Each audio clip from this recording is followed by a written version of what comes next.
Primera de Corintios, capítulo número 1, versículos 26 al 31. ¿Amén? Amén. Bien, leemos la palabra del Señor de esta manera juntos. Es un pasaje corto. Pues mirad, hermanos, vuestra vocación, que no sois muchos sabios según la carne, ni muchos poderosos, ni muchos nobles, sino que lo necio del mundo escogió Dios para avergonzar a los sabios, y lo débil del mundo escogió Dios para avergonzar a lo fuerte.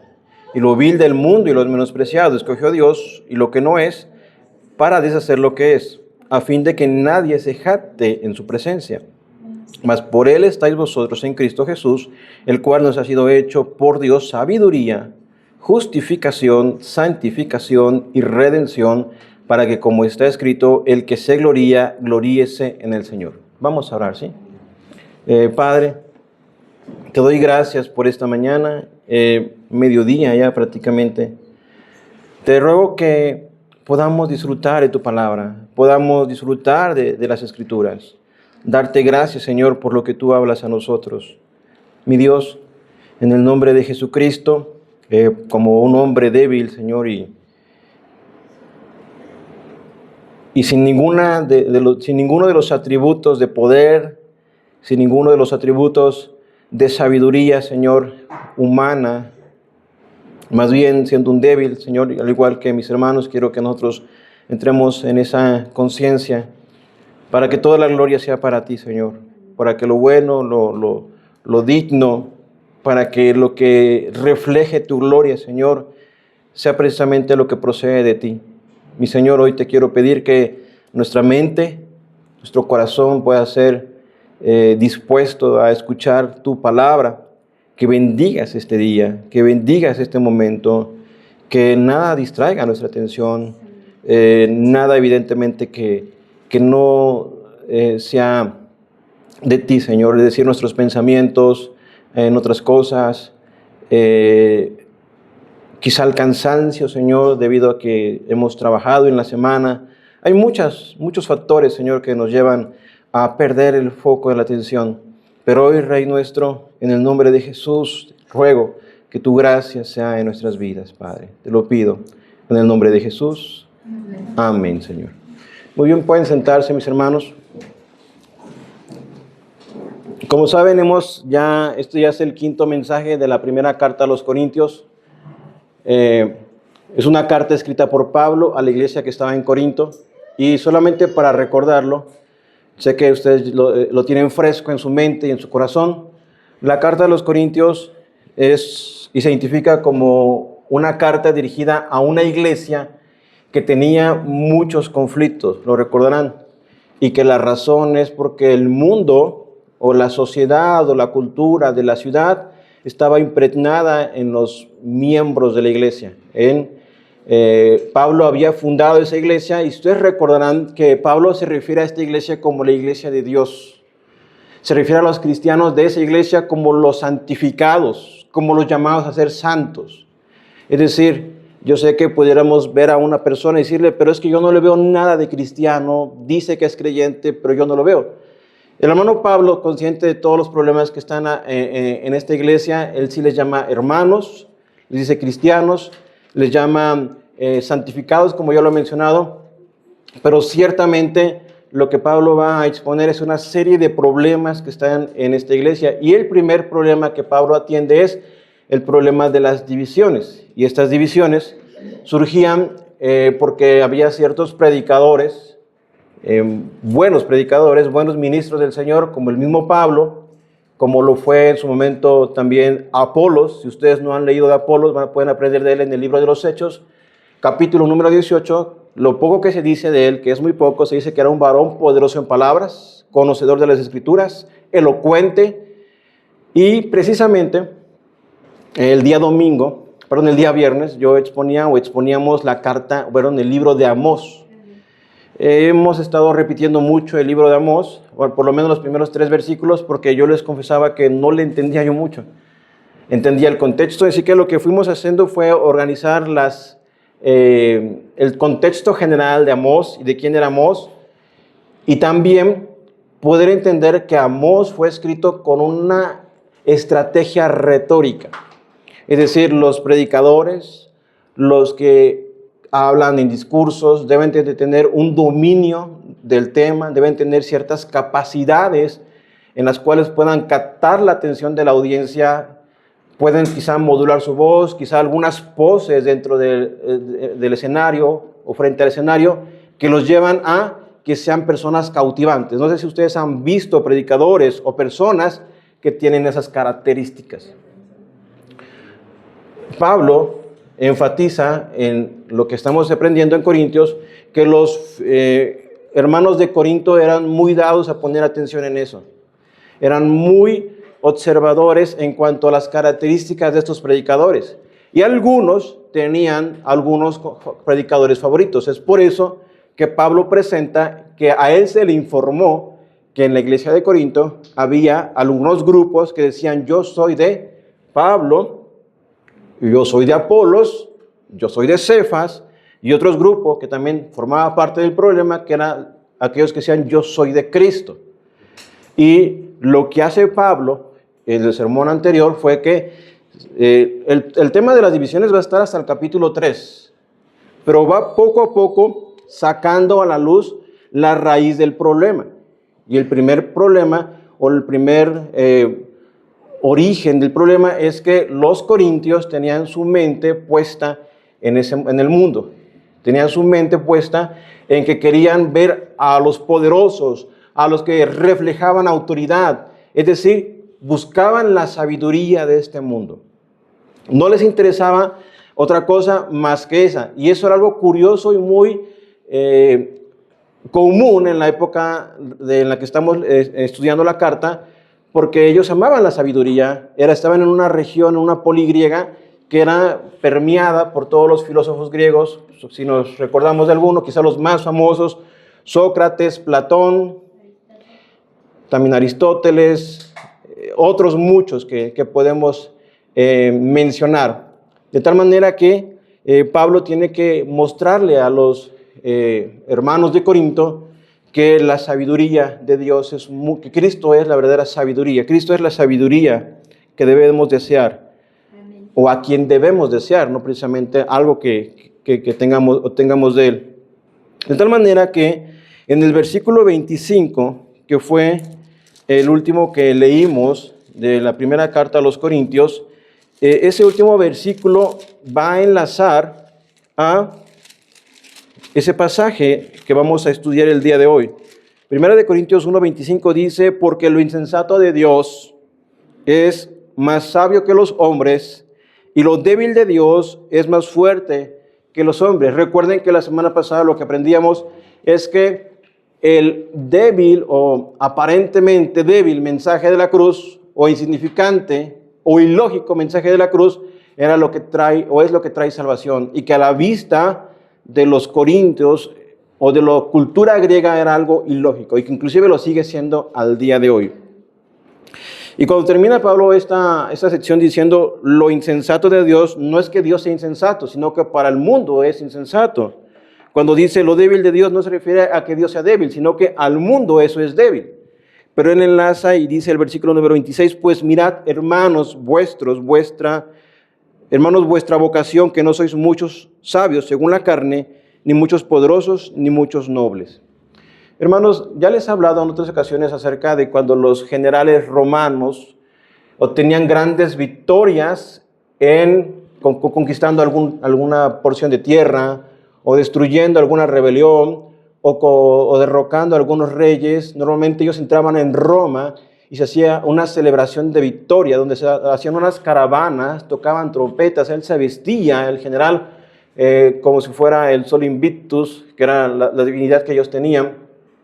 Se paseaban todo el botín de guerra, se caminaban los reyes que estaban derrotados, los generales derrotados, y ese fue el caso de algún conquistador. Y lo curioso de esto, que es un caso real, es que uno de estos generales, que normalmente se enaltecían hasta casi hacerse dioses, porque por lo regular estos generales conquistadores después se convertían en emperadores, pero uno de ellos decidió poner a un esclavo suyo, que mientras la gente gritaba y coreaba a este hombre, lo que le decía: no te olvides que eres solamente un hombre. Amén. Y constantemente se lo repetía, en latín, evidentemente yo no sé latín, pero le decía: no te olvides que solamente eres un hombre. Y el mensaje o el título que tenemos para hoy es precisamente la gracia que elimina toda jactancia, porque ya sacó el apóstol Pablo el problema que tenía que ver con la confianza en la sabiduría humana, pero ahora Pablo tiene que traer otro de los problemas que estaba en el corazón de los corintios y que quizás estén muchos de nosotros, que es el orgullo. Somos personas orgullosas. Miren, si nosotros fuéramos a un cine, y este es un ejemplo que pone John Piper, referente a problemas que a veces nosotros, o pecados que manifestamos nosotros, de cualquier tipo, problemas que de repente podemos quizá, no sé, explotar violentamente, o poder tener debilidades sexuales, no sé, de todo tipo. Hay muchos pecados que se ven espectaculares, como si fuera la película principal en un cine. Pero en ese cine hay muchas otras salas más y otras funciones de menor categoría. Y muchas veces esos pequeños pecados o pequeñas películas que se están reproduciendo en la sala de cine solamente están reflejando que esa es la raíz del problema.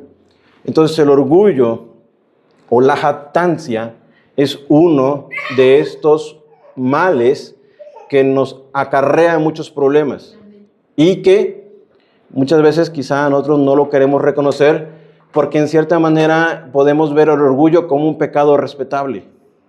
Es decir, soy orgulloso yo, no lo soy con nadie más o no afecta a nadie más. O quizá tratamos de ocultarlo. Es decir, el orgullo, la jactancia.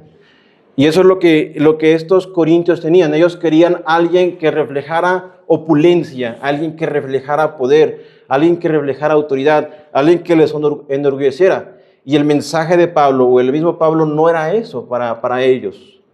Y lo que hace Pablo en este pasaje es decirle: ¿por qué ponen su confianza en esto? Y mírense ustedes mismos, que es lo que el apóstol Pablo le va a decir. Mírense detrás de sí. Mírense ustedes, porque el mayor enemigo de un hombre es uno mismo, es el orgullo. Cuando uno se enorgullece, cuando uno está fascinado con el poder, con la grandeza, con lo hice mejor que nadie más, tengo el mejor conocimiento, nadie tiene la doctrina que yo tengo. Es más, esta semana, tuvimos una clase de evangelismo con un ministerio evangelístico que es muy conocido en Estados Unidos. No me acuerdo su nombre, pero se pronuncia Life Water, creo que sí.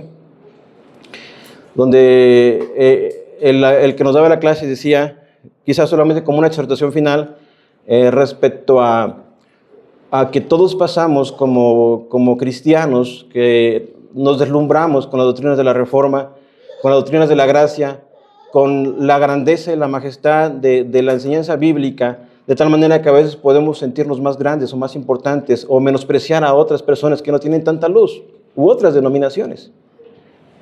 Y pensar que solamente que no saben tanto como nosotros, que nosotros tenemos mejor conocimiento, tenemos las mejores doctrinas, y menospreciar a otros que pueden ser nuestros propios hermanos. A lo que voy con esto es que Pablo les dice a los corintios: recuerden quiénes eran ustedes cuando Dios les llamó. Y piensen ustedes mismos, ¿quiénes eran ustedes cuando Dios les llamó?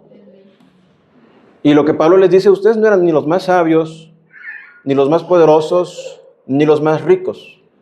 No lo eran. Pero vemos el texto, el versículo número 26. Pues mirad, otra versión como la Biblia de las Américas dice: considerad, o considérense, o mírense a sí mismo. Lo que yo quiero mostrarles con todo el desarrollo que vamos a hacer hoy es que Dios escogió a personas incapaces de salvarse o de presumir poder de sí mismas para mostrarles que solamente es en Dios en quien radica la salvación, la gloria que solamente le pertenece a Cristo. Es decir, nosotros jamás nos hubiésemos salvado a nosotros mismos. Y si ahora tenemos esa gracia, esa bendición, no es porque nosotros decidimos o escogimos, o quizá pensó Dios, pensando nosotros, voy a escoger a este porque ese está guapo, o voy a escoger a este porque este se ve que sabe mucho, o es muy inteligente, tiene muchas capacidades. El argumento de Pablo es que lo vil y lo menospreciado, lo que no es lo que escogió Dios. Y quiero que seamos sinceros nosotros mismos y piensen en ustedes. Recuerden quiénes eran cuando Dios los llamó.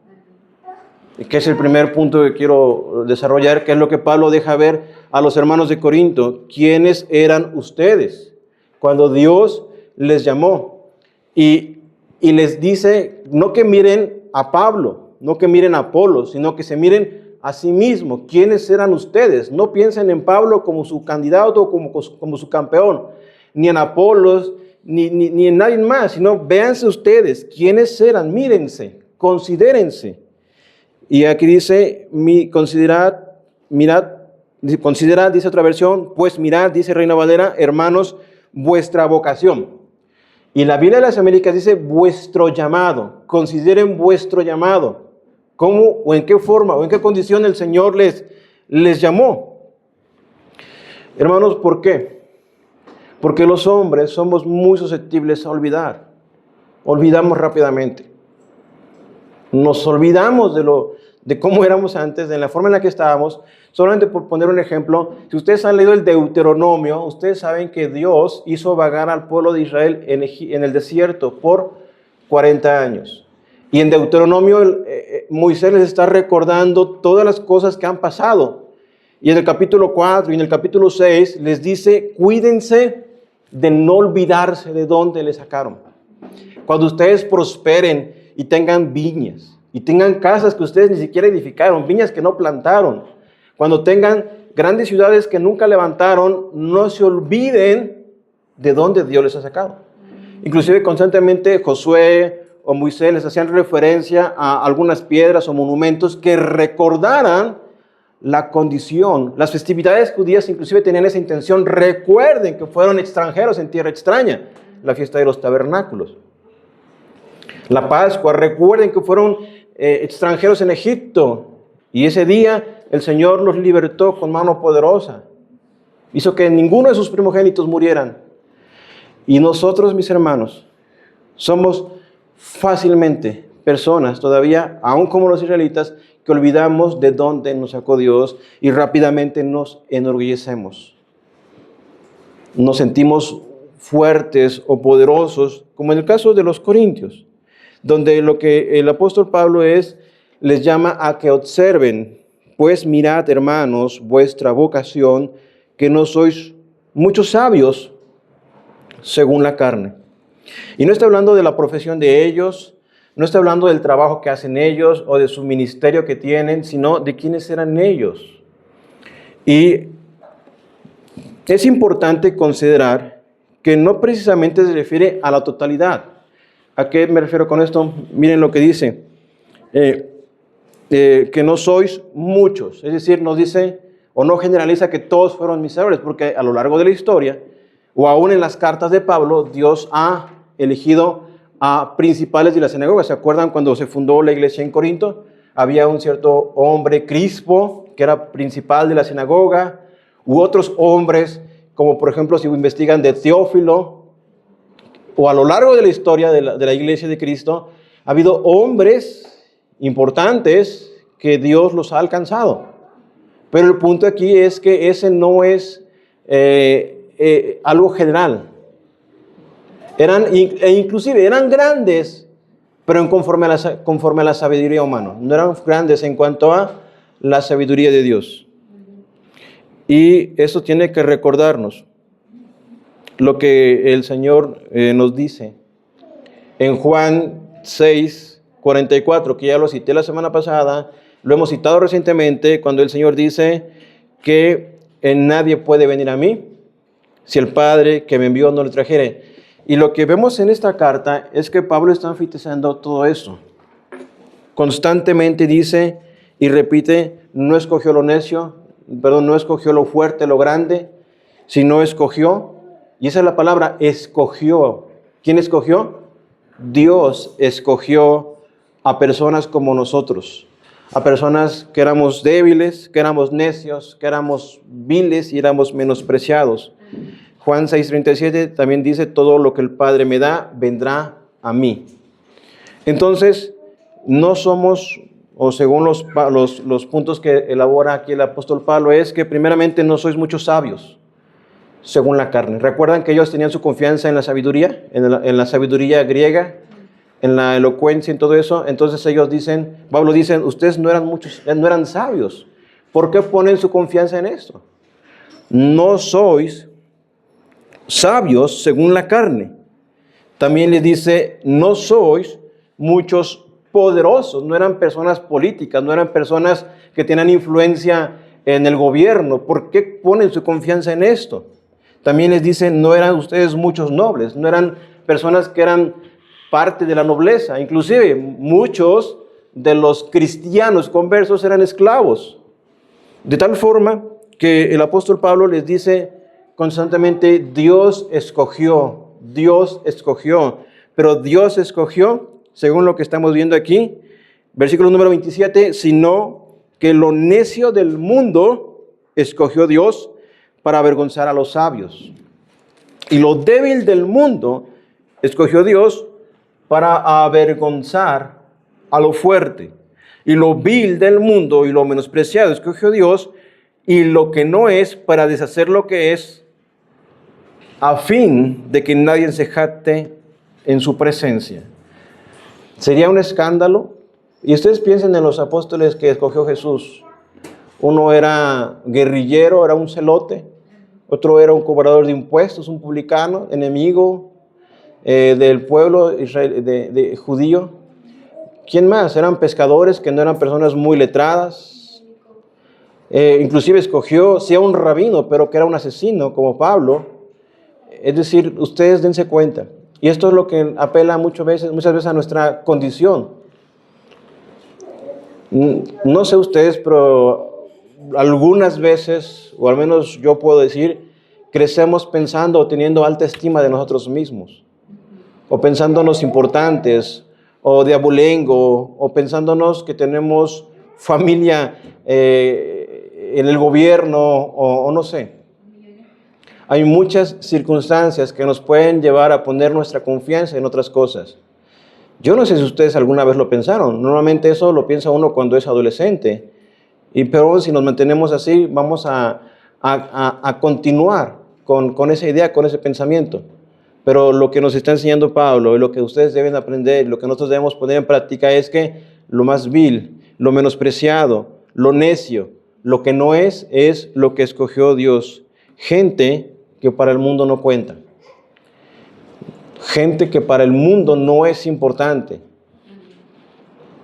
Cuando ustedes ven hacia sí mismos y ven su historia de salvación, piensan en su historia en la cual Dios los alcanzó, ¿eran ustedes los más importantes de su familia? ¿Eran quizá los más importantes de su comunidad, de su pueblo? ¿Eran lo más vil quizá dentro del rango familiar? Eran aquellos como que no tomaban tanto en cuenta. Puede que sí, puede que no. Como hemos visto, no siempre es generalizado, pero la tendencia es mostrarnos que los invisibles, los descartados y los insignificantes es a los que Dios escogió. Y nuestro hermano Calvino comentaba, o hizo un comentario sobre este pasaje, y él dijo, Dios no encuentra en nosotros motivo alguno para escogernos. Por el contrario, al escogernos, hace evidente que toda la causa de nuestra salvación reside únicamente en su misericordia. No fue porque tuviéramos algún mérito, sino fue por su misericordia. La elección que Dios ha hecho de nosotros no nos debe magnificar o hacer sentir grandes. Más bien, el que nos haya escogido es lo que magnifica a Él, o lo que le da gloria a Él. También Spurgeon, sobre este pasaje, comentó, Dios no nos escogió porque fuéramos santos. Nos escogió para hacernos santos. Si hubiera esperado encontrar algo digno en nosotros, habría esperado para siempre. Interesante, ¿no? Lo que escribe el hermano o el pastor Spurgeon, ¿no? Cuando él escribió este comentario en que nos alcanzó para hacernos santos, no porque nosotros fuéramos santos. Pero vean lo que dice también, porque él hace esto de alcanzar a lo vil y a lo menospreciado para avergonzar a lo que tiene apariencia de que sí tiene grandeza, para avergonzar a aquello que sí tiene poder, para avergonzar a aquello que sí se cree sabio. Es decir, nosotros debemos de otra vez autoexaminarnos, observarnos y ver si no hemos empezado a caminar en un camino de orgullo, de vanidad, de autosuficiencia. Porque les repito, a veces tenemos muchos problemas, muchos. Y en el matrimonio muchas veces, poniendo el ejemplo del matrimonio.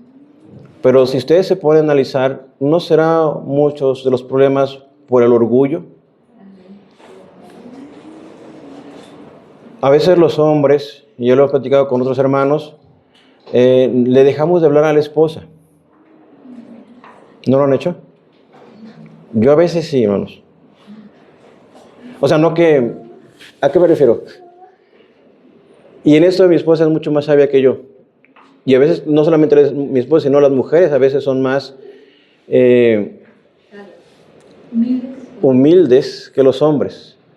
Porque buscan a los hombres. Y les dicen, vamos a hablar. Los hijos también ahora como padres, a veces los padres podemos ofender o ofenden a los hijos. Y créanme que a veces, y eso es bien importante, mis hermanos, lo que les voy a decir, no queremos tener conversaciones incómodas, ¿no? Y tratamos de evitarlas. Los padres los hacen, los amigos también los hacen. Ofendemos a otros amigos y no quiero verlo porque le tengo que pedir perdón. Y a lo mejor yo tengo razón o él tiene razón, pero es decir, quiero que ustedes vean que como cristianos somos personas aún que estamos susceptibles a la condición caída y a veces no pedimos perdón o no nos arrepentimos. Pero créanme que nosotros tenemos que tratar de buscar esas conversaciones difíciles. ¿Por qué? Recuerden lo que dice Mateo 16. Mateo 16 dice, si tu hermano pega contra ti, ve y repréndele estando tú y él solos. ¿Cómo se aplica esto en nuestra época? Tengo que hablar con el hermano. Pero no quiero porque se va a enojar. O no sé cómo va a reaccionar. Y como pastores muchas veces nos toca a nosotros. Y también les toca a ustedes. Tratar de buscar a las personas cuando tienen que tratar un asunto que es necesario tratarse, pero que no queremos tratarlo. ¿Sí les ha pasado? A final de cuentas, ¿eso es qué? Es orgullo, mis hermanos.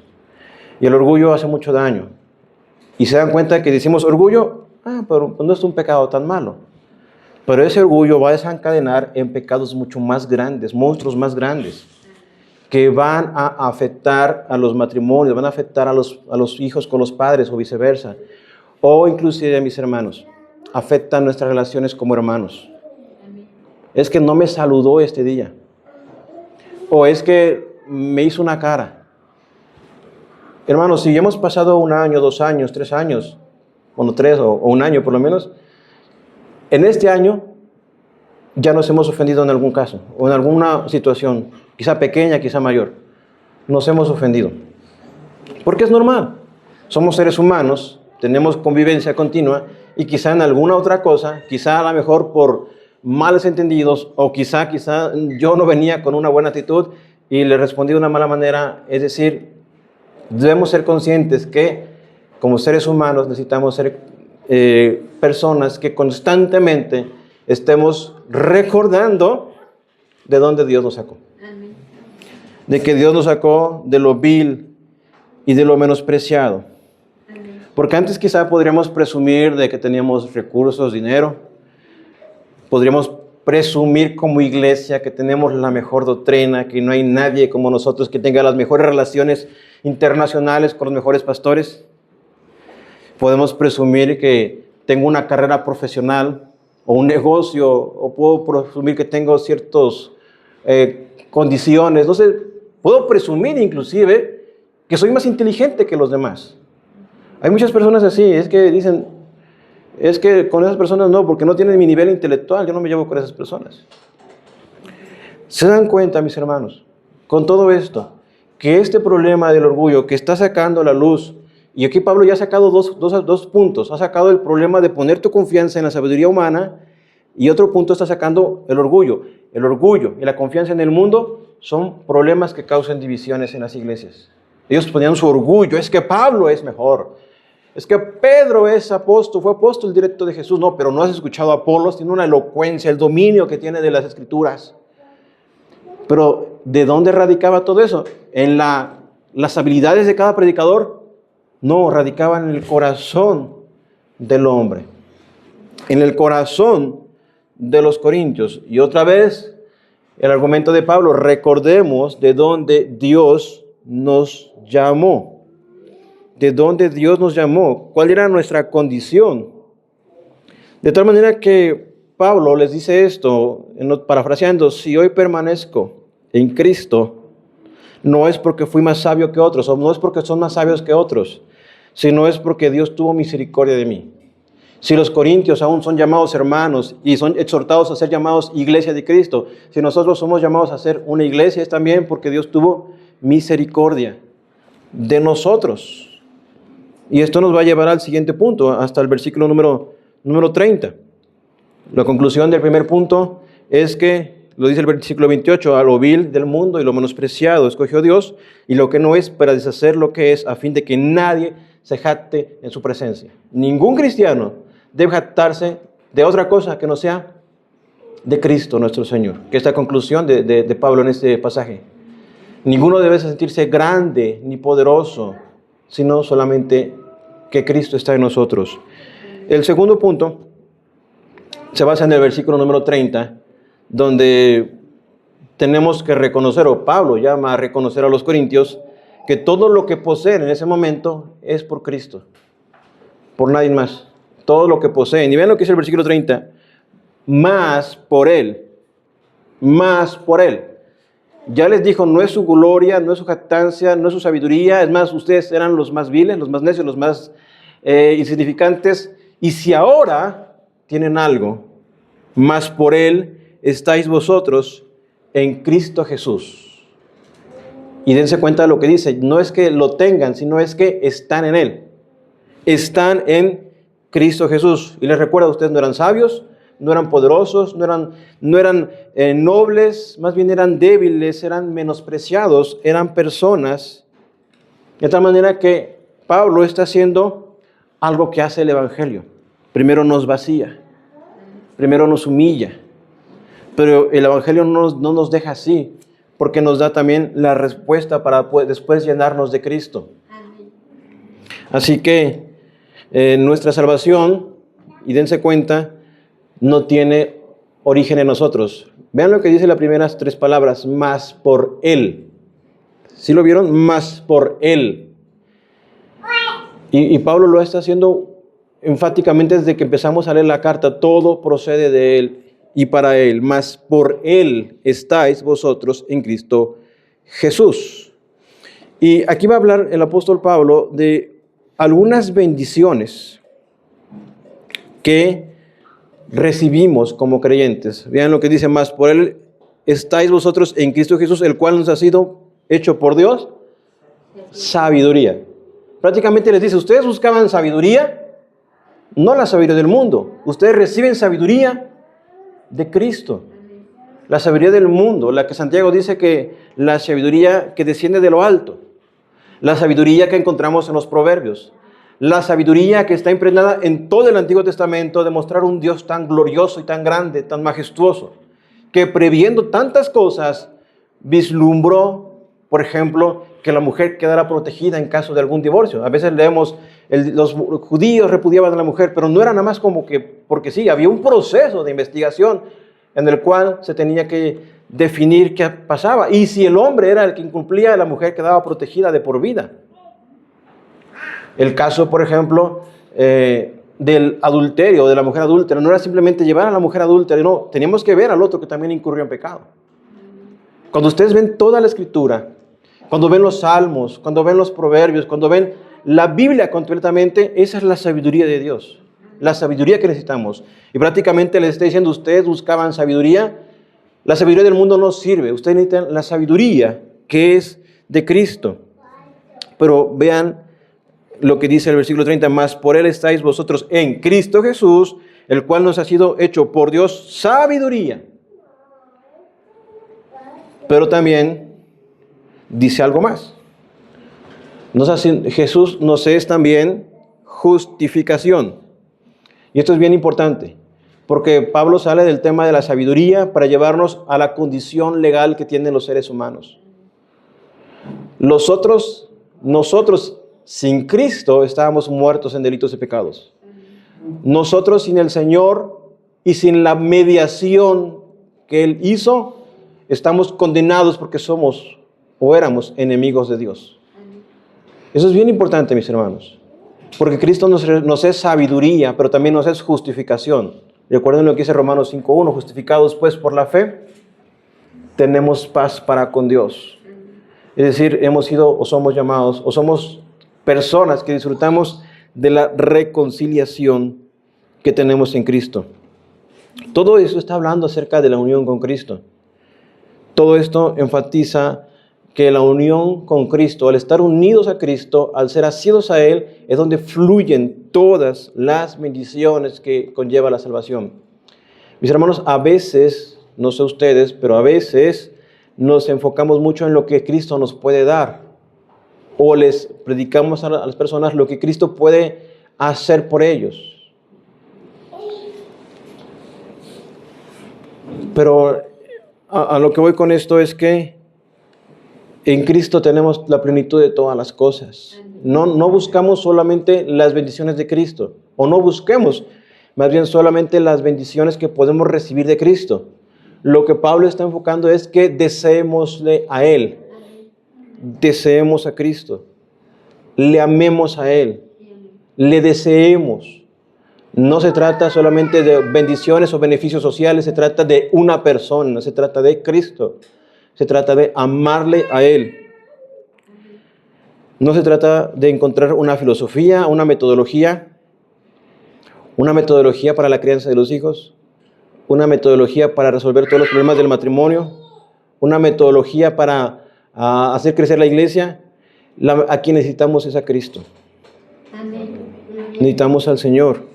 Así que Cristo es nuestra justificación, como dice Romanos 8:1 también. Ahora pues ninguna condenación hay para los que están en Cristo Jesús. Es Cristo nuestra sabiduría, Cristo es nuestra justificación, pero también dice que Cristo es nuestra santificación. Así que el Señor nos posiciona como santos cuando nosotros creemos en Él.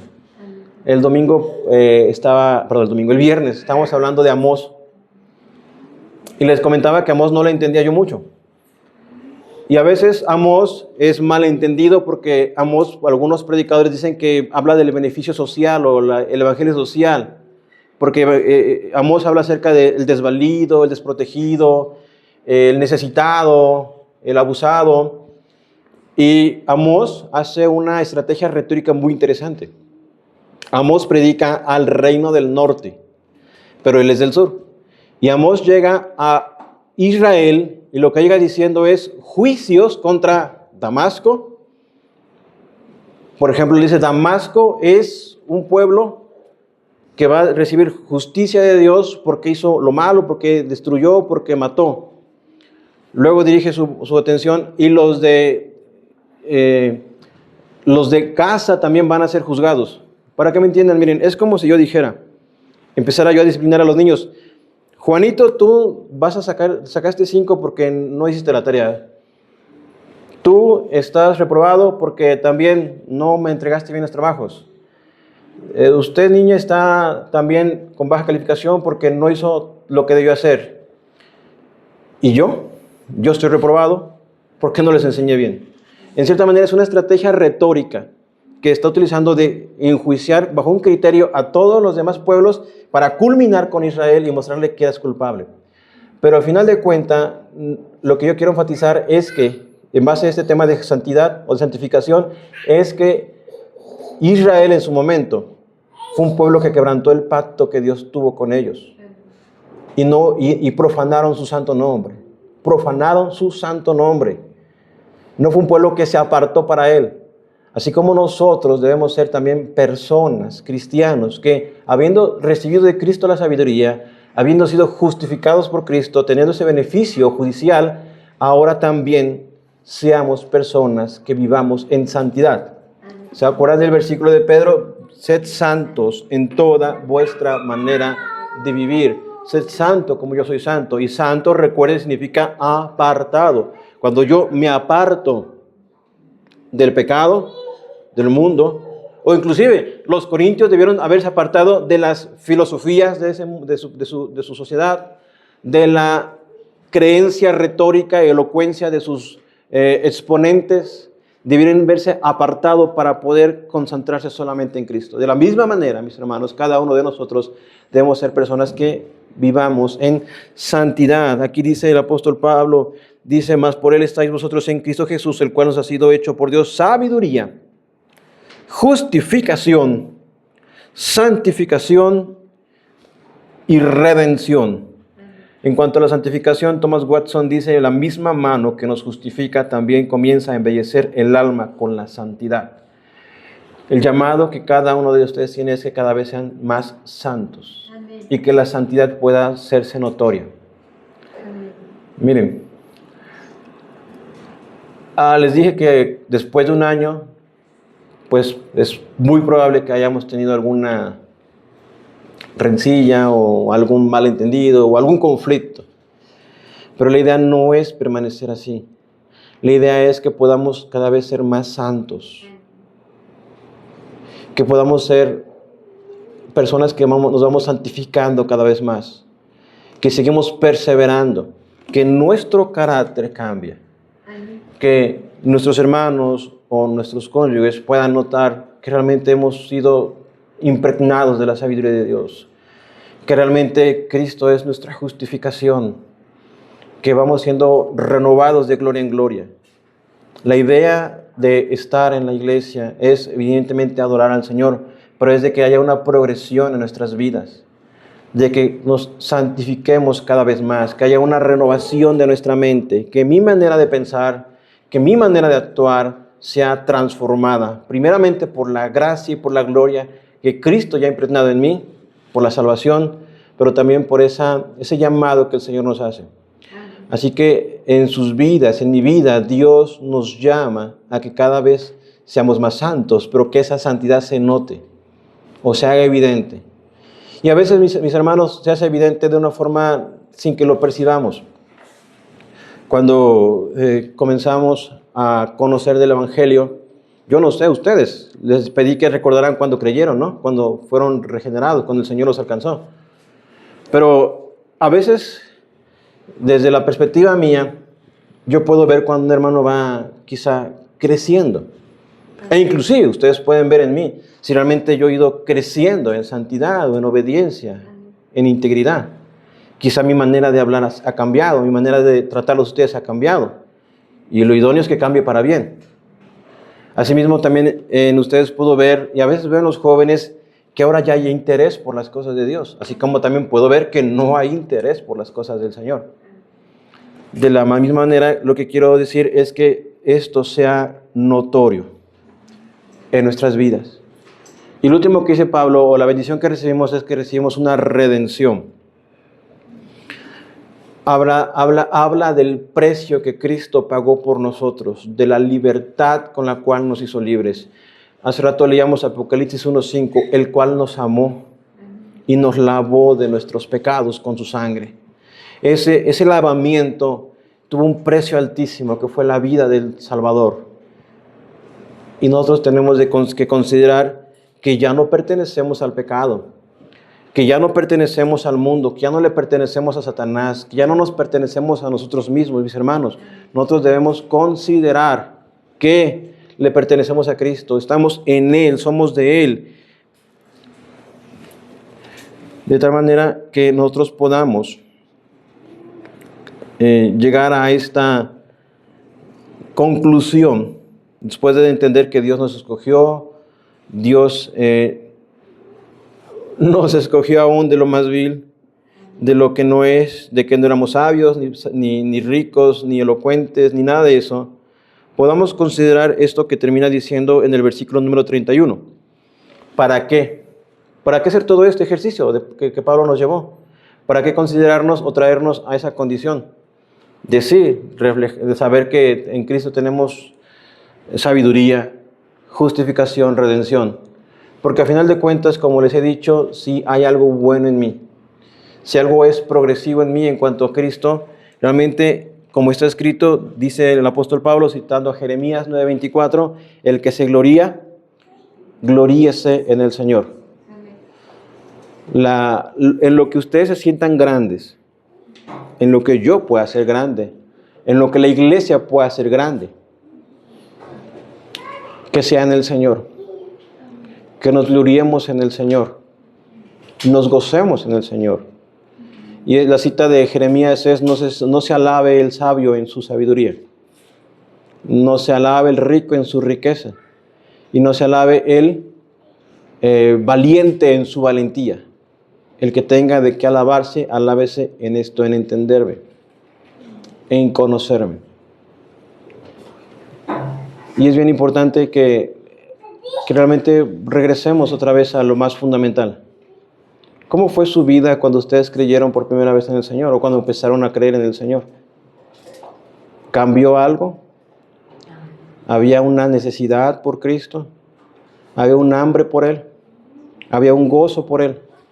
¿Había un deseo ferviente de dejar inclusive el mundo? Es decir, sí, como joven a veces, por ejemplo, yo jugaba fútbol, me gustaba mucho. Y pues en el juego uno dice groserías, pero cuando uno conoce, eso fue ya muchos años, cuando yo era adolescente, 17 años, pues uno no se da cuenta cuando empieza a dejar de hacerlo. Cuando tu mente empieza a cambiar, cuando tus actitudes empiezan a dejarse, o cuando la música que escuchabas la dejas de escuchar porque ahora hay alguien más que es tu prioridad, que en este caso es Cristo. Esa transformación es progresiva y continúa hasta que el Señor nos llame, ya sea que venga o nos lleve a su presencia. De tal manera, mis hermanos, que lo que yo les llamo es a que nos gloriemos en Cristo el Señor, en Jesús. Que Él sea para nosotros en quien ponemos toda nuestra confianza, si algo bueno, algo digno, algo amable, algo en lo cual pueda ser reconocido. Porque, por ejemplo, si Dios los usa en un ministerio o en un área, ¿en qué se glorían? ¿En qué se gozan? Debiéramos gozarnos en Cristo solamente. Y yo quiero que puedan poner su atención en eso, en Jesús solamente, en Jesús el Señor, en Cristo el Salvador. ¿Sí, mis hermanos? Que podamos leer estos últimos dos versículos, más por Él estáis vosotros en Cristo Jesús, el cual nos ha sido hecho por Dios sabiduría y justificación, santificación y redención, para que, como está escrito, el que se gloría en el Señor. Y que cuando yo los vea a ustedes, lo que yo vea en ustedes agradable y bueno, y que yo tenga que reconocer y alabarles, diga, es para la gloria del Señor lo que Dios ha hecho, o por lo que tú haces a favor del Evangelio o de Cristo. ¿Se acuerdan que oramos por el favor? Bueno, oramos tomando en cuenta a Epafrodito. ¿Se acuerdan que Epafrodito es alguien que era fiel compañero de milicia, hermano, ministrador de las necesidades del apóstol Pablo, y que dice que que se tengan estima a los que son como él? ¿Qué era lo glorioso en Epafrodito, mis hermanos? ¿Qué era lo que hacía grande Epafrodito? Más bien, al final de cuentas, era Cristo mismo. Porque si quieren ir a ese pasaje para poder concluir y orar, entonces también quiero que entonces vayan a los Filipenses, a la carta a los Filipenses, al capítulo número 2, para poder ver en nuestro hermano Epafrodito lo que yo quiero y ustedes también deseen ver entre nosotros. Vean lo que dice el versículo número 2, 29. Filipenses 2:29. Pablo le dice, recibidle, dice a los filipenses, recibidle pues en el Señor con todo gozo y tened en estima a los que son como Él, porque por la obra de Cristo estuvo próximo a la muerte, exponiendo su vida para suplir lo que faltaba en vuestro servicio por mí. Vamos a orar, mis hermanos, ¿sí? Padre mío, una vez más, Señor, podamos ser conscientes de nuestra condición de debilidad y de fragilidad cuando confiamos en nosotros mismos. Cuando ponemos nuestra gloria en nuestras capacidades, en nuestros dones, en nuestro conocimiento, Señor. Cuando nos gloriamos, Señor, en lo que los hombres buscan gloria o lo que para los hombres mide la grandeza. Señor, recordemos lo vil y lo menospreciados que somos, mi Señor, que éramos antes de ti. Lo necio también, lo que era insignificante